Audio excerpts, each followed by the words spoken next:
But you can see how people cherish talking about what somebody did or failed to do. And then they talk about it again and again and feel more and more aggrieved.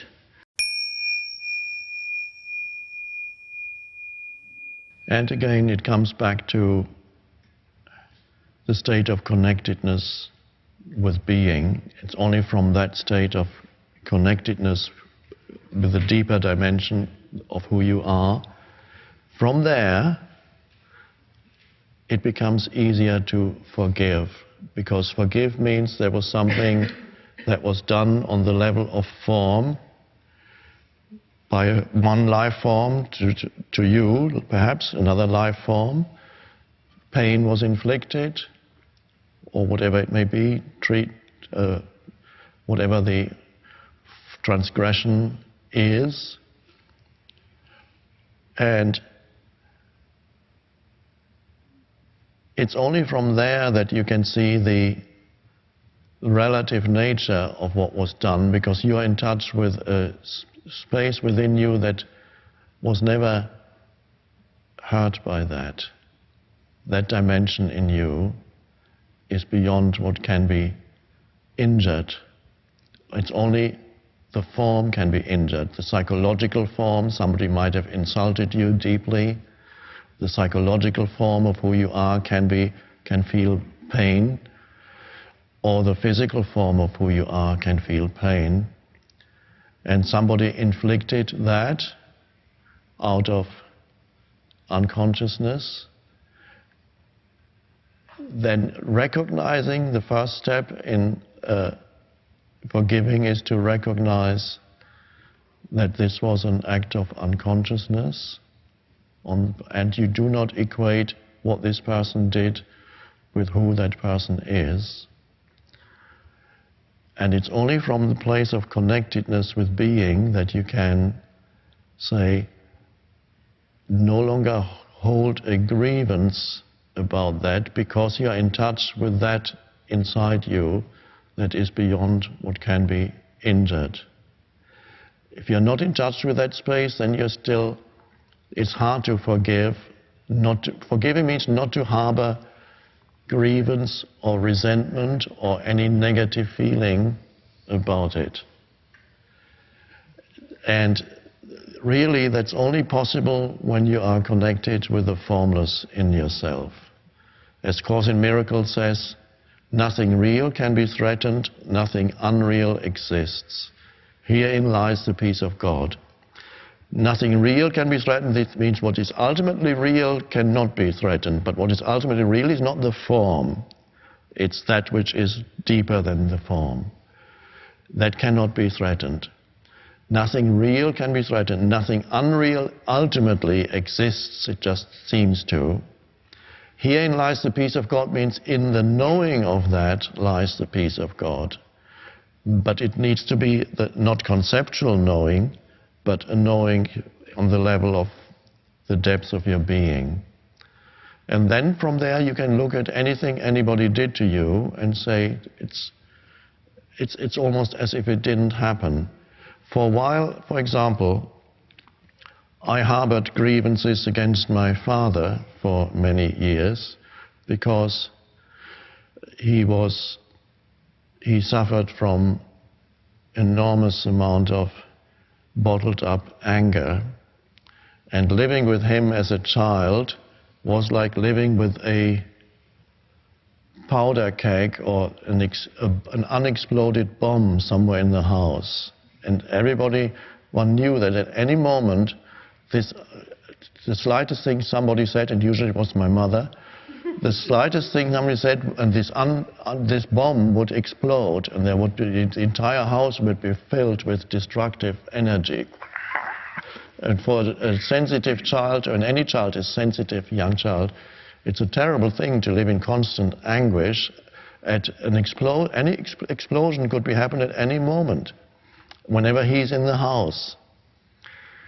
So I had the ambivalent feelings of fearing his return home after work and wanting him to come home, divided. And That was expressed once in a dream that I had as a child. And in the dream, I had cut my father up into little pieces and put in a plastic or some kind of sack and hidden under the bed. And after I had done that in the dream, my father arrived home, and I greeted him and loved him. And of course, all this resulted, even after when I was an adult already, resulted in quite a bit of grievance towards him, because my childhood was fearful and unpleasant as a result. And it was only when a transformation happened inside me, and there was suddenly that deep inner peace, that I realized he did what he did according to the way in which life had conditioned him. When he was a child, he had an enormous amount of resentment against his family because of, and of course the story can go on many generations. He was the seventh child. His father died when he was 15, and they took him out of the school. They had to pay for school, boarding school. They took him out of boarding school because they said, we can't afford it anymore. But his sisters were still kept in boarding school. And then he had to do menial jobs, and every day his anger was growing and growing and growing. He carried it around the rest of his life. There was not enough consciousness in him to disidentify from the anger.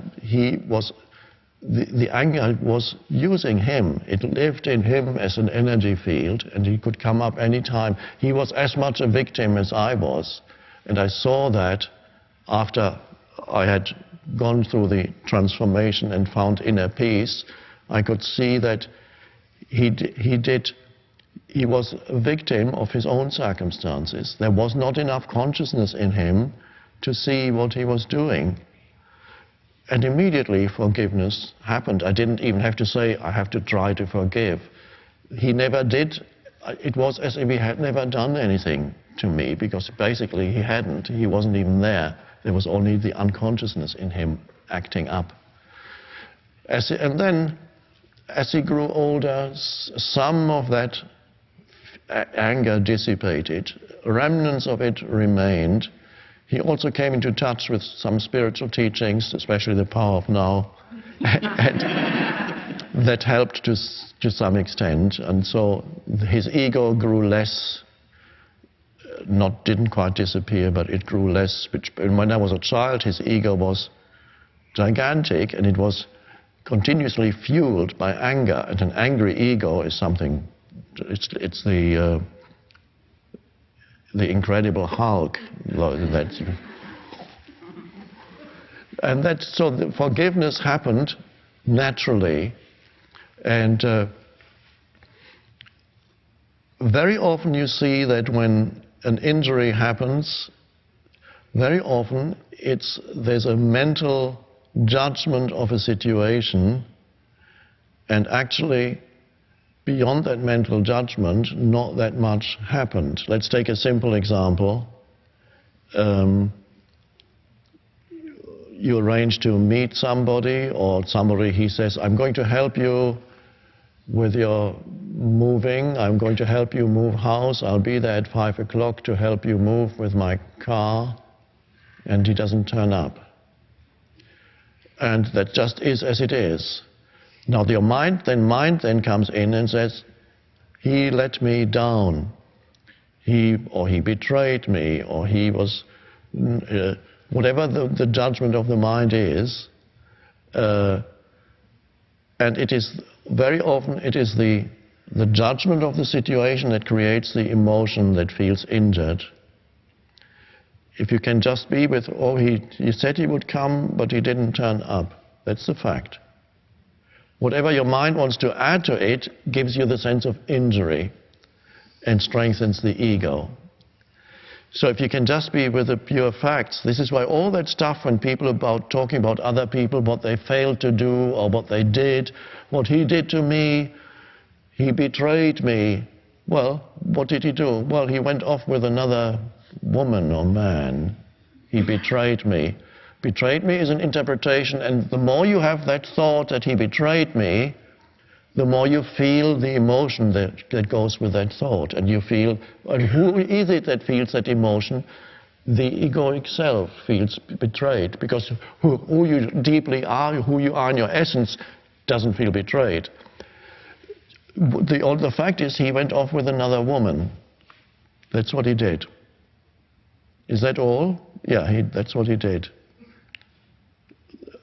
If you refrain from adding a story to it, then you don't experience this may not be, this comes easy when you are connected with who you truly are. Then it is easy to let go of the unnecessary imposition of stories upon events. The event is neutral. The story interpretation of it is what creates the anguish. And so if you can just be with what is, but you can see how people cherish talking about what somebody did or failed to do. And then